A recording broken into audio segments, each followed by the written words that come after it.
За бүгдээрэнд энэ өдрийн мэнд хүргэе. За би сүмийнхэндээ хэлдэг. Хажууд хүмүүсээ дандаа ёроож гэдэг нэ.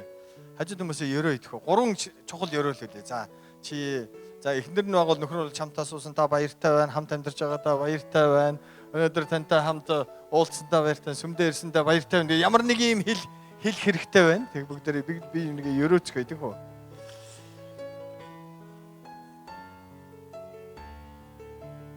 Болж гинөө? Юм хэлж болж гинөө манайхаа? Ер нь бол бид нар амныхаа үр жимсээр хүн амьдрдээ штэ. Сайхан юм аруу сайхан л үр жимсийг хүлээж аавна. Тийм ээ? За нэг тааруухан юм ярих юм бол тэрнийхээ бас л үр жимсийг л амсна л да. За эхнэр бид хоёр Чикагод бас нөгөө монголчуудын зүүн эргийн нэгсэн чуулганд оролцоод тэгээд үйлчлээд тэнд байжгаад ирсэн байгаа. Өчигдөр ирлөө тий. Ирсэн орсон гарснаа ч битгээ байлаа одоо. За тэгээ та бүхэнд эзний үгийг хуваалцах чагаадаа баяртай байна. Өнөөдөр би та бүхэнтэй миний номлолын сэдв байна штэ. Үүнийг үү, түүнийг үү. Бүгдээрээ зэрэг хэлье. Үүнийг үү, түүнийг үү. Тэгэхээр энэ юун тухай ярих чинь гэхээр би нэг сонголт хийх тухай ярьж гин гэсэн үг. Сонголт хийх тухай.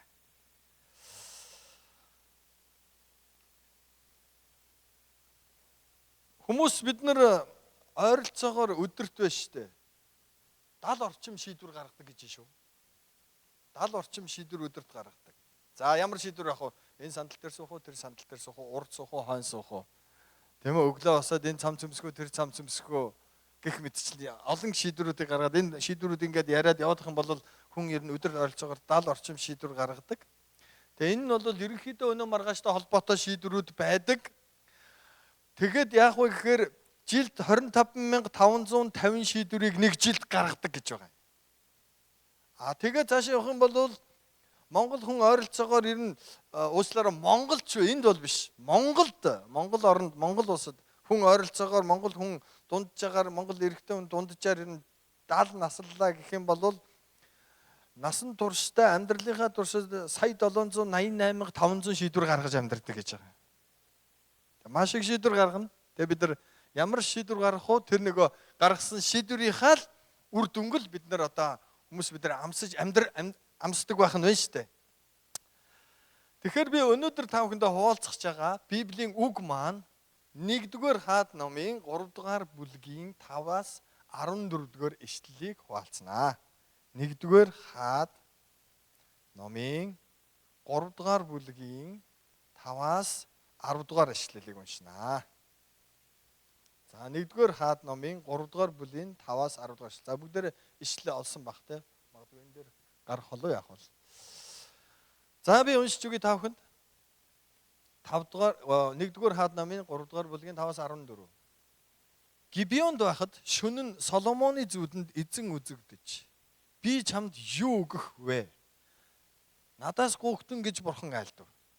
Тэгэхэд Соломон та өөрийн боол миний эцэг Давидыг өмнөд нь үнэн зөвхт бас шулуун шудраг зүрх сэтгэлээр явсны учир агуу их хайр инэрлийг үзүүлсэн билээ. Та энэ агуу хайр инэрлээ түүнд хадгалж өнөөдөр түүний синтез залрах хүүг түүнд өгсөн билээ. Одоо эзэн бурхан минь би хэдийгээр балчир хөвгүүн боловч та өөрийн зарц намайг эцэг Давидын минь оронд хаан болгосон юм. Би хэрхэн орж гарахаач мэдэхгүй билээ. Таны зарц би тоолж бүртгэж чадхааргүй тоо томшгүй таны сонгосон агуу их ард түмний дунд байна. Тиймээс таны ард түмнийг засаглахын тулд ухаан ойлгох зүрх, сайн мууг ялгаж салгах ухааныг өөрийн зарцтай өгөөч. Учир нь таны энэ агуу их ард түмнийг хэн засаглаж чадах вэ? Соломон энэ зүйлсийг гүйсэн нь эзний мэлмид таашаагдав. Тиймээс бурхан түүнд чи урт нас, эд баялаг дайснуудынхаа амийг гуйсангүй. Харин зүвийг ялгах ухаарлыг өөртөө гуйсан тул харагтун би чиний үгсийн дагуу үйлдлээ. Би чамд мэргэн ахаад ухаан ялгах зүрхийг өглөө. Ингээд чамтай адил хүн чиний өмнөж байгаагүй, чиний дараач гарч ирэхгүй. Би бас чиний гуугаагүй баян тансаг байдал нэр хүндийгч чамд өгч байна. Иймээс чиний бүх өдрүүдэд хаадын дундаас чамтай адил хүн байхгүй болно. Хэрв чи Давид эцгийнхээ явсан чиг миний тогтоол тушаалуудыг сахин миний завмаар явбал би чиний өдөр хоногуудыг уртсгана гэж айлтлаа. Энэ дээрс Соломон хааны амьдралаас бид нар шийдвэр гаргах тэр мэрэгэн ухааны талаар суралцсанаа гэсэн үг. Бид нар сайн шийдвэрүүд гаргах юм бол бидний амьдрал дээр сайн үр жимсүүд гардаг. Сайн шийдвэр гаргасныхаа үр жимсийг бид нар өөрсдөө амсдаг. Муу шийдвэр гаргах юм бол муу үр жимсийг амсдаг бид нар. Тэгэхээр бид нар хэрхэн амьдрал дээр бид нар сайн шийдвэрүүдийг гаргах вэ? Энэ бол бидний хувьд маш чухал асуудал байна гэсэн. Амьдралдаа сайн шийдвэр гаргах хэрэгтэй гэсэн. Сургаалт өгсөн ном дээр ингэж хэлсэн байдаг.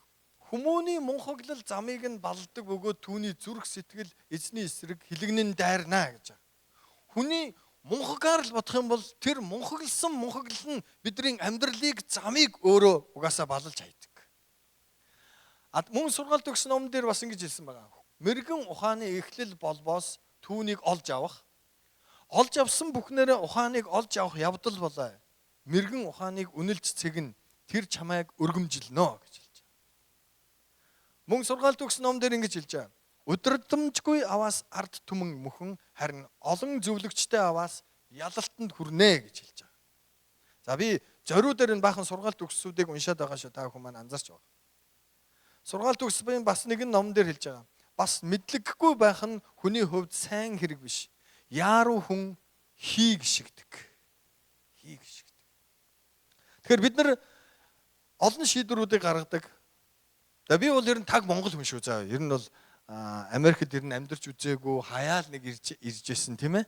Тэгээд Солонгост 3 жил амьдарсан. Тэгээд их цаг хугацаа Монголд өнгөрсөн. Би бол таг Монгол хүн шүү. За магадгүй зарим үед та бүхнийхээ энэ байгаа амьдралын нөхцөл байдлыг ойлгохгүй байж магадгүй шүү. Гэхдээ ер нь бол намайг таг Монгол хүн л гэж ойлгоорой. За юу. Хэрвээ та бүхний одоо нөхцөл байдал таарахааргүй юм яриад гэх юм бол. Тэгээ ямар ч хэлсэн бид нар хүүхдүүдэд ямар цэцэрлэг өгөх үү, ямар сургуульд өгөх үү? За ямар ажилд орох уу? Ямар сургуульд орох уу? Ямар хүнтэй суух уу? Тэ хаана амьдрах уу? Ямар машин авах уу? Бүр тэгээ цаашлаад өнөөдөр ч гэсэн та заримдаа өглөө босоод зарим нь өнөөдөр цуглаандаа явах уу? Болох уу? Тийм үү? Яг олон шийдвэрүүдийг бид нар гаргадаг. Байна.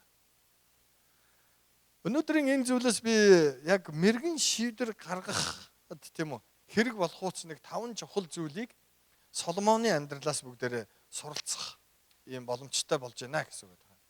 Тэгэхээр мэрэгэн шийдвэр гаргахын тулд энэчнээс бид нар нэг чухал зүйл нэг гэвэл Гибеон гэдэг газар өссөн. Тэр Гибеон гэдэг газар нь Иерусалимаас нэлээд хойшоогоо зүүн хойшоогоо тэгээд тэр уулын жахан ийм өндөрлөг газар нэлээд айгүй өндөр уул гэдэг байгаамаа. Манай Монголын уулыг яаж гүйцэх вэ?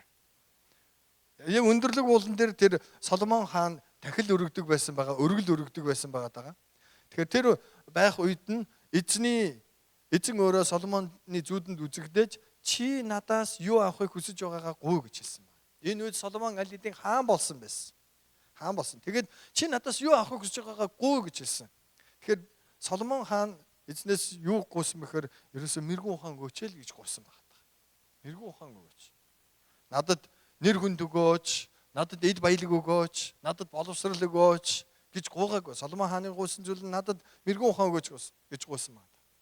Тэгэхээр хамгийн эхлээд бидний чухал зүйл нь юу вэ гэвэл мэрэгэн ухааныг, мэрэгэн шийдвэрийг гаргахын тулд бидний хийх нэгдэх алхам. Би 5 алхам ярихыг хүсэж байгаа. Нэгдэх алхам нь эхлээд бурханд хандах хэрэгтэй. Бурхан руу хандах хэрэгтэй. Бүгдээрээ зэрэг хэлье. Бурханд ханд. Бурханд ханд. Хүмүүс бидний ихэвчлэн яадаг гэвэл шийдвэр гаргах гээд маш чухал шийдвэр гаргах болоод эхлэхээр ялангуяа бид нар яадаг гэвэл хэн нэгэн танил хүмүүсийг хайж эхэлдэг. Танил хүмүүсийг хайж эхэлдэг. Энд чинь тэнд танил хүн билээ, тэнд танил хүн билээ, тэнд хэн ажилдаг билээ, тэнд хэн байгаа билээ гэж хайж эхэлдэг. Гэтэл Соломоны хувьд юу гэвэл энэ шүн зүүдэнд нь үзэгдсэн бурхан руу хандсан байгаа. Зүүдэнд нь бурхан хандсан, бурхан түүнээс асуусан. Чи надаас юу авахыг хүсэж байгаагаа гуйхтун хэмээн айлцсан байна. Тэгтэн Соломон үүнийг тоохгүй өнгөрүүлээгүй шууд бурхан руу хандсан гэсэн үг. Бурхан руу хандаад Та өөрийн боол миний эцэг Давидыг танийн өмнө үнэн зөв шудраг тань руу хандсан цэг шулуун сэтгэлээр явж байхад түүнд инэрлийг үзүүлсэн юм аа. Бурхныг сайн сайхныг тэр дурсаж бас санаж тунхаглаж Бурхан руу хандсан гэсэн үг. Эзэн рүүгээ хандсан гэсэн үг байна. Эзэн рүүгээ хандсан. Юу авахыг хүсэж байгаагаа надаас гуйгтун гэж Бурхан хэлсэн байгаа да. 5 дугаар ишлэл дээр. Надаас юу авахыг хүсэж байгаа тэрийг хэл гэж хэлсэн. 9 дугаар ишлэл дээр байгаа. Ард түмнийг засаглахын тулд ухаан ойлгох зүрх, сайн мууг ялгаж салгах ухааныг өөрийн зарцтай өгөөч гэж хэлсэн 9 дугаар ишлэл дээр. Тэгэхээр Соломоны гуйсан зүйл нь юу вэ? Бурхан руу хандаж үнэхээр Бурханаас тэр мэрэгэн ухааныг л авж яана гэсэн үг. Эхний хандлага нь Бурхан руу хандж яана гэсэн үг. За та бүхэн ямар нэгэн онц чухал шийдвэр гаргаж байгаа болвол өнөө маргааш ойрын хугацаанд эхлээд бидний хийх зүйл нь юу байх вэ гэвэл дулмаа тэнд байдаг үлээ, дорж тэнд байдаг үл гэхээс илүү шийдвэр гаргах юм эхлээд Бурхан руу хандах хэрэгтэй гэсэн үг. Али Бурхан байна. Таны хүсэл юу вэ? Бурхан руу хандах хэрэгтэй. Тэгэх юм бол Бурхан арга замуудыг зааж өгдөг байна. Тэгэд энэ хандлагын тухай ярьж байгаа гэсэн үг байхгүй юу? Хүмүүс бидний хандлага эхлээд хүн рүү ханддаг, харин энэ ч Соломоноос сурах зүйл юу бол Бурхан руу хандж байна гэсэн үг. Бурхан руу ханд гэж хэлээ. Хажууд үндэ бүгд зөвлөж хэлээ. Бурхан руу хандаарай, ханд минь ээ. Амен. Хоёр дахь зүйл нь зөв шийдвэр гаргах тэр мэрэгэн ухааныг бид нар Бурханаас асуух хэрэгтэй. Бурханаас асуух хэрэгтэй. Та асуудаг уу? Бурханаас асууж гин үү? Эхлээд хинээс асууж гин? Ганжиргахаас асууж гин үү? Пастораас асууж гин үү? Арай жахан боломжтой болцоотой хүнээс асууж гин үү? Арай танил талтай хүнээс асууж гин үү? Эсвэл хилтэй хүнээс асууж гин үү? Эхлээд Бурханаас асуух хэрэгтэй. Та надад хайр инэрлээ хадгалсан. 9 дугаар ишлэлээр хэлээд байгаа шүү дээ. Ард түмнийг засаглахын тулд ухаан ойлгох зүрх, сайн мууг ялгах, салгах ухааныг өгөөч гэж хэлээд байгаа байхгүй. Ард түмнийг засаглах тэр зүрх, тэрийг ойлгох, ард түмнийг засаглаж удирдахын тулд Соломон хаан ширээнд байсан учраас тэр Израилийн ард түмнийг удирдахын тулд Соломонд хамгийн хэрэгцээтэй зүйл нь мэрэгэн ухаан, тэр ард түмнийг ойлгох тэр зүрх, хүмүүсийг ойлгох зүрх гэдэг байгаа байхгүй. Тэр үеийн хаадуудыг хийдэг зүйлс нь юу гэхээр ард түмнүүдээ ойлгодог байсан байгаа даа. Ойлгохын тулд тэд суугаад Соломон хаан дээр хурч ирээд тэр хүмүүс яадаг гэсэн нь зовлонгоо ярьдаг байсан гэж байгаа шүү дээ. Зовлонгоо ярьдаг байсан ба. Соломон хаан ширээ суучаад дандаа зарлиг гаргаж суудаггүй. Соломон хаан ширээнд суучаад тэр ард түмнийг сонсдог байсан байгаа байхгүй. Ард түмнийг тэр өдөржин сонсож ард түмний зовлон жаргалыг сонсоод ингэхдээ яасан гэхээр ард түмний дунд ямар асуудал байгааг олж харж байна гэсэн үг. Ард түмнийг сонсон хүмүүсээгээ сонссон тэр хааны гаргаж байгаа зүрхэн яах вэ? Шийдвэрүүд нь яах вэ? Тэднийг ойлгож байгаа учраас зүрхнээсээ тэдэнд байгаа асуудлыг ойлгож байгаа учраас тэд нар яах вэ? Мэргэн шийдвэрийг ард түмний төлөө Соломон гаргаж ирсэн гэж. Тэгэхээр ард түмнийг ойлгох зүрхийг надад өгөөч, Бурхан минь. Мөн бас нэг гуйсан зүйл нь сайн мууг ялгах ухааныг өгөөч гэж хэлээд байгаа. Хэдүүлээ Бурханаас гуйх хэрэгтэй. Хүнийг ойлгох зүрх, тэгээ надад сайн мууг ялгах зүрх юу? Ухааныг өгөөч. Бид нар ингээ дандаа сайн мууг ялгаад өгвөл амар тий. Шууд ялгадаг бол шууд хараад энэ сайн муу ингээ шийдвэр гаргаа явчих. Энэ сайн маань ингээл явчих гэд бид нар заримдаа шийдвэр гаргасан шийдвэрүүд маань буруу шийдвэрүүд байх магадлал байдаг. Гэтэ Бурханаас бид нар гуйх хэрэгтэй зүйл нь. Бурхан минь зөв шийдвэр гаргах мэрэгэн ухааныг өгөөч ээ л гэж бид нар гуйх хэрэгтэй байна. Заримдаа бид нар бусдын нөлөөнд орж сэтгэл хөдлөлтөд автаж шийдвэр гаргадаг. Заримдаа хүмүүсийг дагаж хүмүүс л хийж л байгаа юм чинь би яага болохгүй гэж шийдвэр гаргадаг. Энэ болж байгаа юм чинь би яага болохгүй гэж шийдвэр гаргадаг. Харин бид нар яах вэ? Бурханаас үнэхээр Бурханд итгэж, найдаж, Бурханаас өгөх төр мэрэгэн ухааныг Бурханаас гуйх хэрэгтэй. Заримдаа хүмүүс бид нар олонхын хийж байгаа буруу үйлдэлүүдийг дагаж шийдвэр гаргадаг. Хүмүүс ингээл хийгээл байгаа юм чи би яагаад болохгүй гэж шийдвэр гаргадаг. Хэдэн жилийн өмнө манай Монголын олон залууч, Монгол ч юм уу дэлхийд даяарч олон залуучууд coin гэдэг юмар оролдоод их дампуурсан та. Манай хүү хүртэл тэрэнд өртцсөн байсан хөөрхөн амт. Би болохоор жоохон муу санаатай юм чи. Мэдхгүй гэсээр гад үлдсэн чи ястаа нэрэ ястаа бурхны ерөөл болсон шүү. Олон хүмүүс шатсан. Тэгээ бид нар ядгүй хүмүүс тэгэж олонхороо тэгээд ш тэгээд олонхыг дагаж шийдвэр гаргаад заримдаа дэндүүх олонхыг дагсан шийдвэр маань буруу байх магадлал байдаг. Тийм учраас зөв шийдвэр гаргахын тулд эхлээд эзэн бурхнаасаа л асуух хэрэгтэй гэсэн. Өөрийнхөө одоо нөгөө тав тухтай Өөрөөр өөрийнхөө байгаа нөхцөл байдлыг харж бид нар шийдвэр гаргах гэдэг. Би тухгүй байгаа учраас, би тавгүй байгаа учраас, надад ойлгомжгүй байгаа учраас тэр байдалтай сэтгэл хөдлөлтөд автаж шийдвэр гаргахаас өмнө яах хэрэгтэй гэж байна. Бурханд хандах хэрэгтэй. Бурханаас асуух хэрэгтэй гэж байна. Амен. Гурав дахь зүйл нь бид нар зөв мэрэгэн шийдвэр гаргахын тулд нэг юмыг бодох хэрэгтэй. Урт удаан хугацааны тэр үр нөлөөг бодох хэрэгтэй.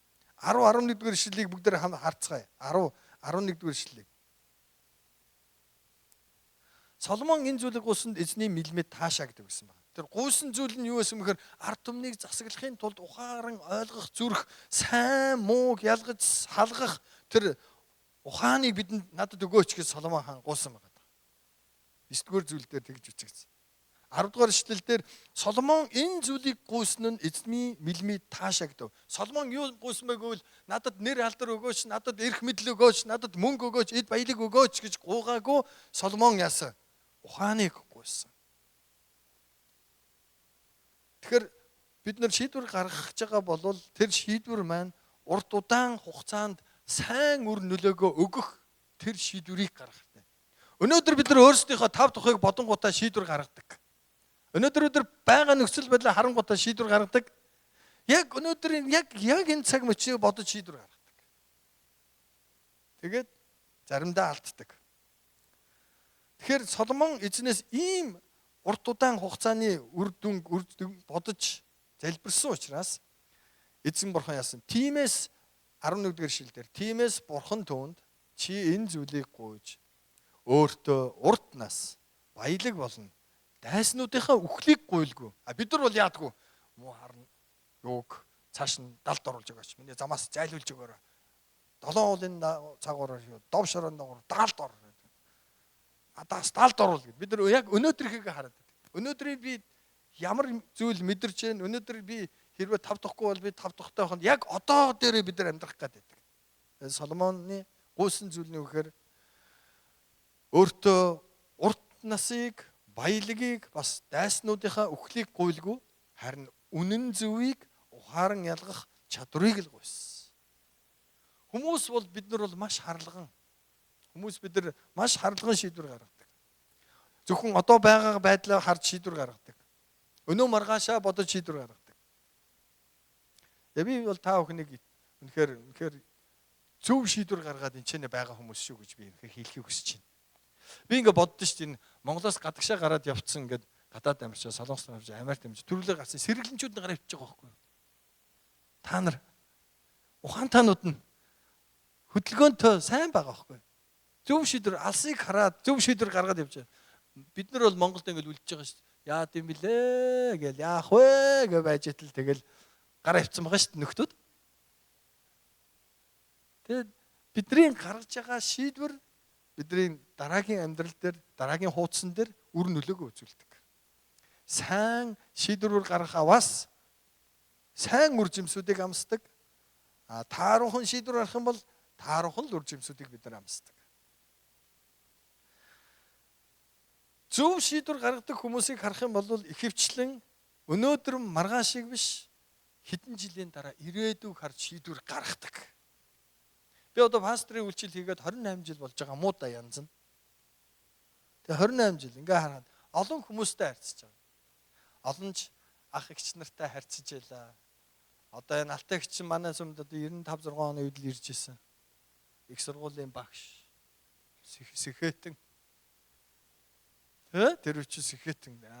Тэгээ багш намайг бол дээрээс харж би чинь жохон. Тэгээ пастор гэл тэр том юм яриад. Тэгээд үнэхээр сайн мэдээг Монголыг дүүргэнэ, монголчууд сайн мэдээг хөргөнэ гэдэл үзээл гэдэг. Тэгэл өрөвдгөл байсан байх та манусыг хараад. Иви хөөрхөн амт. Юу л ярьж байгаагаа мэдэхгүй байна та гэл тэ. Нэг л том хараа ярьсан хүмүүс. Тэгэл сүм чуулган байгуулаад энэ тэнд ингээд яваал. Тэгэл том пастор чи биднийг хараад görki гэдэг чи ивэлдэг байлаа шүү.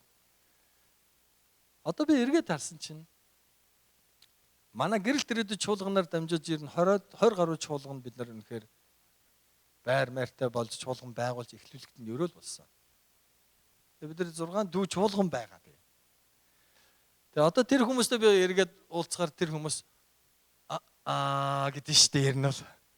Намайг пастораар томилогдож явах үед 5 жилийн дараа Соёнбоо ямархайг харнаа гэжсэн гэж байгаа. Тэгсэн чинь би одоо ямарсан 5 жилийнхаа ард гарсан одоо 20 хэд жилдээ орсон. Одоо нэг аятайхан намтайхан байж байгаад тэгэл нэг дуусгачих юм шиг гэж бодоод байгаа. Тэгээ одоо би Монгол хүний насаар бол эрэхтэй 65 та төгтөд гардаг үлээ. 60 та бүр тийм болцсон юм уу? Тэгвэл ойрхон байгаа юм биш үү?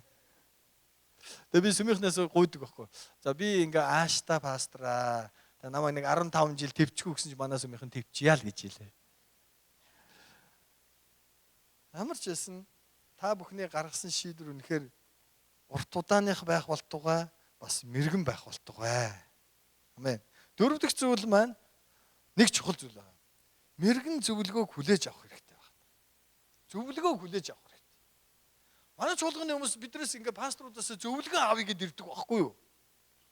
Тэгээ зөвлөгөө өгнө. Айгу зөвлөгөө өгнө. Библиэр ингэж бичсэн байгаа, ингэсэн байгаа, тэгсэн байгаа, тэ? Одоо сайн зөвлөгөөг ингээ дагах хэрэгтэй гэд. Тэгэл зөвлөгөө өгнө.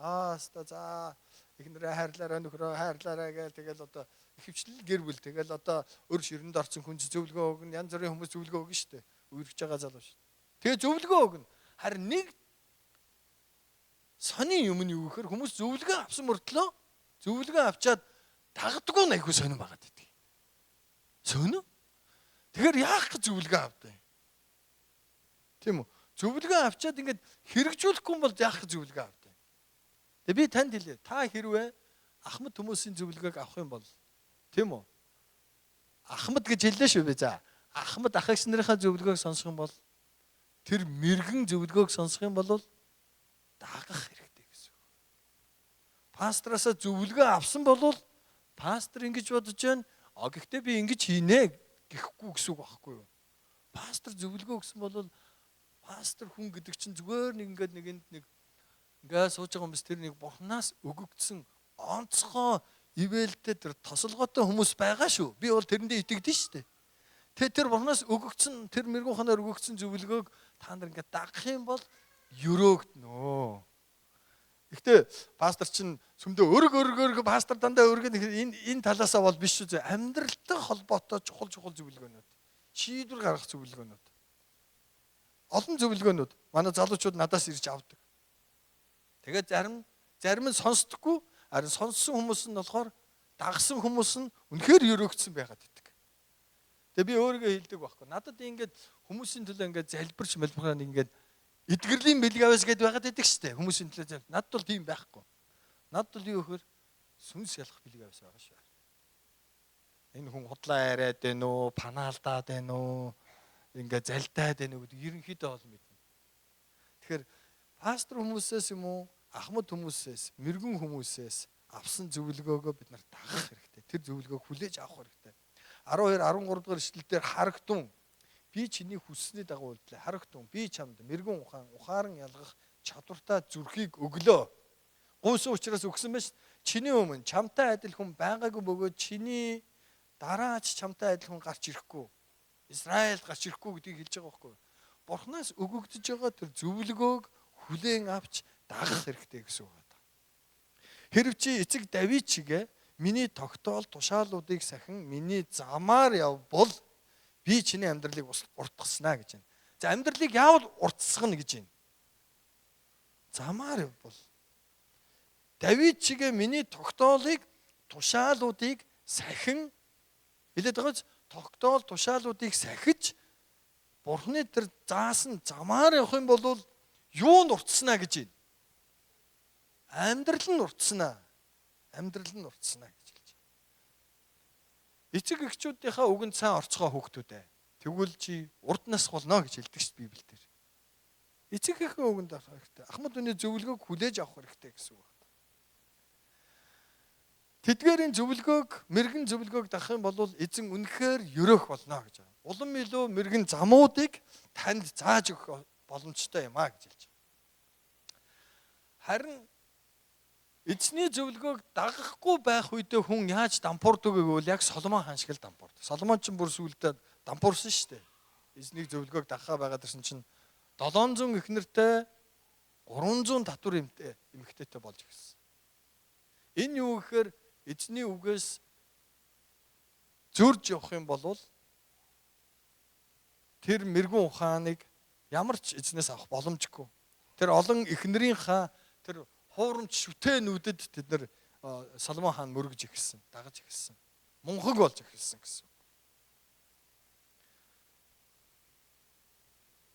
Тэрээр сурвалжит удамтаа 700 эхнэртэй бас 300 татвар эмтэй гэж байна.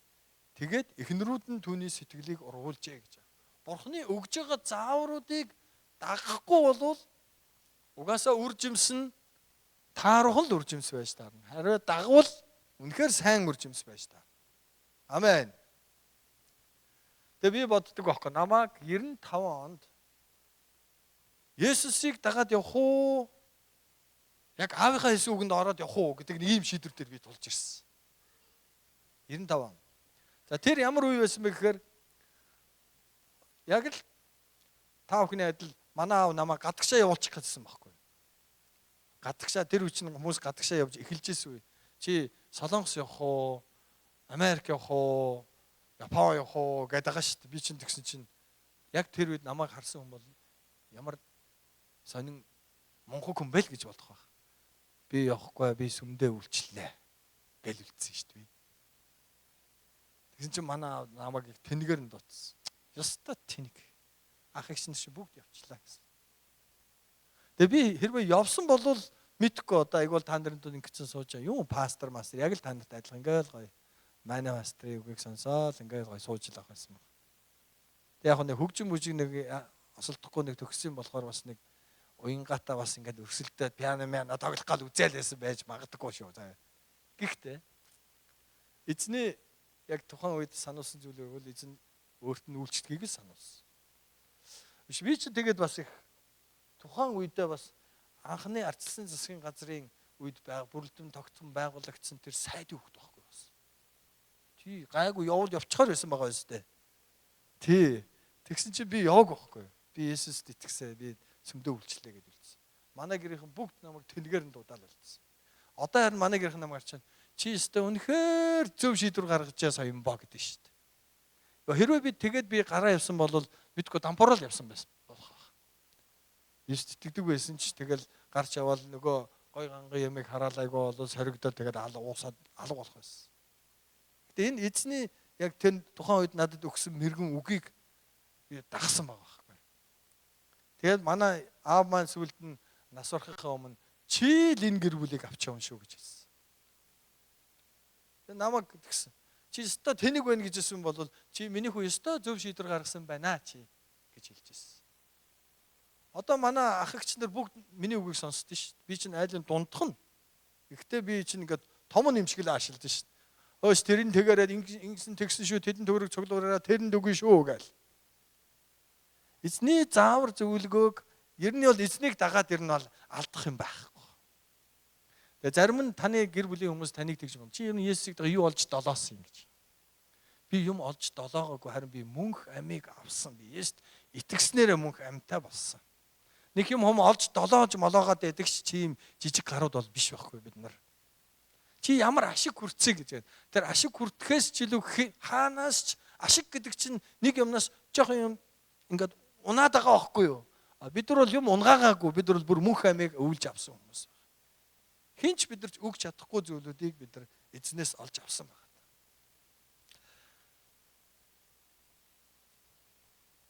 Мэргэн зөвлөгөөг хүлээж авсан бол яг түүнийг даг амьдрал дээр үйлд гэж хэлээд байгаа. Яг шийдвэр гаргаж үйлд гэж хэлээд байгаа. 14 дугаар эшлэлийг би та бүхэн дахиад уншиж байгаа. 14 дугаар эшлэл дээр хэрв чи эцэг Давид чигээ миний тогтоол тушаалуудыг сахин миний замаар явбал би чиний амьдралыг уртсгнаа гэж хэлээд байгаа. Уртсгна. За хүлээж авсан. Авсан. За. Бид нар чи Есүст итгэдэггүй гэвэл Есүст итгэдэг. Амен. Есүс үгэнд ороорой заа юу. Бид нар заал гэдэг үстэй. Тэгчээд нэг чухал зүйл нэг бол амен гэж хүлээж авсан бол одоо яах ёстой? Дагах хэрэгтэй, үйлдэх хэрэгтэй, үйлдэл болох хэрэгтэй л гэсэн. Шийдвэр гаргах, дагаад бас үйлдэх хэрэгтэй гэсэн. Хэрвээ та одоо ямар нэгэн чухал шийдвэр гаргахаар яг ийм торгон агшин дээр байгаа бол энэ 5 энэ зарчмыг бас бодож, бас тунгааж шийдвэр гаргахтаа бас амьдрал дээр хэрэгжүүлэхийг оролдоорой гэж би таагүй хүсэж байна. Зөв шийдвэр гаргахын тулд нэгдүгээрт бид нар Бурхан руу хандах хэрэгтэй. Хоёрдугаарт нь тэр Бурханаас хоёрдугаарт нь залбирч гуйх хэрэгтэй, асуух хэрэгтэй. Зөв үү буруу юу? Үнэхээр би яг ингэ шийдвэр гаргах уу? Зөв үү буруу юу? Би нүүхэн зөв үү буруу юу гэдгийг бүр маш сайн Бурханаас асуун гуйх хэрэгтэй. Энэ үгсгөл бидний амьдрал залбирал байх хэрэгтэй гэсэн үг. Залбирал гуйлттайгаар шийдвэр гаргах хэрэгтэй гэсэн үг. Бүр сайн гуйх хэрэгтэй, бүр асууж гуйх хэрэгтэй. Гуйхгүйгээр яаран бүү шийдвэр гаргаасай гэж хүсэж байна. Гурав дахь зүйл нь өнөө маргаашиг биш, урт удаан хугацааны тэр үр нөлөөг бодож бид нар шийдвэр гаргах хэрэгтэй. Урт удаан хугацааны ирээдүгээ бодож шийдвэр гаргах хэрэгтэй гэсэн. Ирээдүгээ бодож.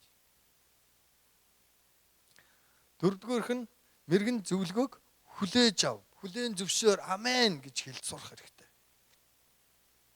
Тавдугаарх нь сонссон зөвлөгөөг дагаж хэрэгжүүл гэж. Дагаж хэрэгжүүл. Энэ 5 чухал зүйлийг бид нар дагах юм бол бид нар амжилттай. Бид нар Соломон шиг бид нар үнэхээр мэрэгэн ухаан дотор ард түмнийг удирдахжсэн шиг Бурхны яг хүссэн тэр замаар явах боломжтой. Дахиад би давтаж хэлж өгье. Нэгдүгээрх нь зөв шийдвэр гаргахын тулд эхлээд Бурхан руу ханд. Юу гэх нь вэ? Танил тал руу биш, Бурхан руу ханд. Хоёрдугаарх нь Бурханаас асуун, гуй, залбир, тэр цаг гарах гэсэн үг байна. Гуравдугаарх нь удаан хугацааг бодож, үр нөлөөг нь бодож шийдвэр гаргах хэрэгтэй. Сайн бодох хэрэгтэй. Хандан, залбирна, тэгээ бас бодох нь шүү дээ.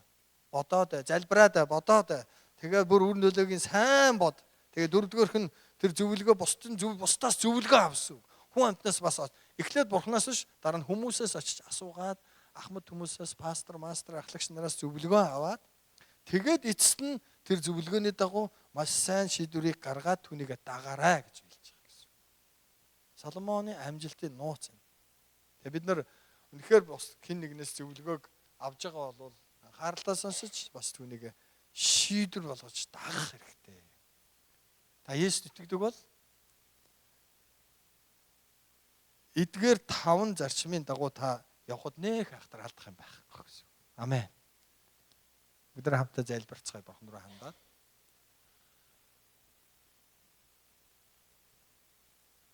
Эзэн минь танд баярлалаа. Би таны өмнө ирж байна. Бидний таны өмнө ирээд гаргах олон шийдвэрүүдийг гаргадаг. Та бидэнд хамгийн зөв шийдвэр гаргахад тусалж өгөөрэй. Есүсийн нэрээр гуйж байна. Амен. Тэг би юунийгөө түүнийгөө гэж хэлээд байгаа чи юм аахгүй юу? Тэг. Зөв шийдвэр гаргах. Маш сайн бодож шийдвэр гаргах. Эзэн таныг өөх болтугай. Амен.